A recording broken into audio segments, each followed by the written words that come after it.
ఇప్పుడు గత ప్రభుత్వంలో చూసుకుంటే వైఎస్ జగన్మోహన్ రెడ్డి గారు 17 మెడికల్ కాలేజీలు తీసుకురావడం జరిగింది. ఆ 17 మెడికల్ కాలేజీలో ఇంచుమించు 6 కాలేజీలు ఇప్పుడు రన్నింగ్లో ఉన్నాయి. ఇంకా 11 కాలేజీలు 50% వరకు పనులు అయిపోయినాయి.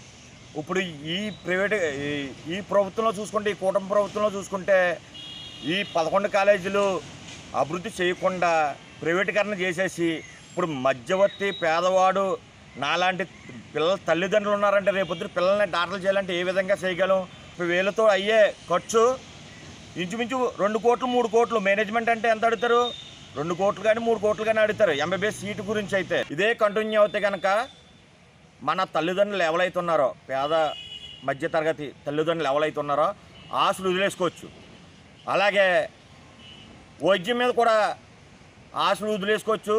అలాగే విద్య మీద కూడా ఆశలు వదిలేసుకోవచ్చు.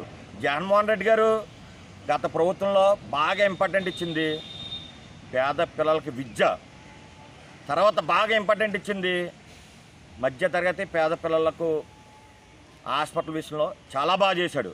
ఈ రెండాట్ల మీద దృష్టి పెట్టాడు ఆయన.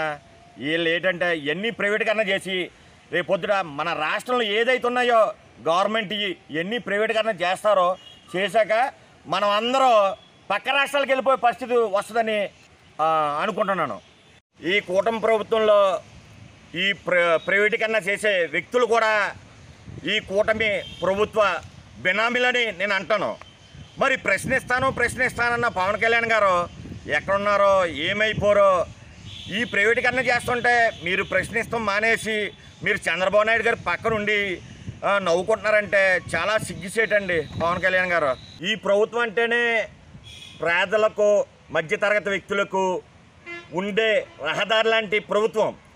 అటువంటి మమ్మల్ని రోడ్డు మీద లాగేసి ఈ విద్యా వ్యవస్థలో కానీ వైద్య వ్యవస్థలో కానీ మమ్మల్ని కోట్లు ఎట్టి మీరు వైద్యం చేయించుకోండి, కోట్లు ఎట్టి మీరు పిల్లల్ని చదివించుకోండి అంటాం సరైన పద్ధతి కాదు. మీరు మా వల్ల, మేము వేసిన ఓట్ల వల్ల మీరు నగ్గి మమ్మల్ని ఈ రోజున రోడ్లు లాగేశారు. ఇదంతా ఒకసారి మీరు మీ ప్రభుత్వం మీరు ఒకసారి గమనించుకోండి.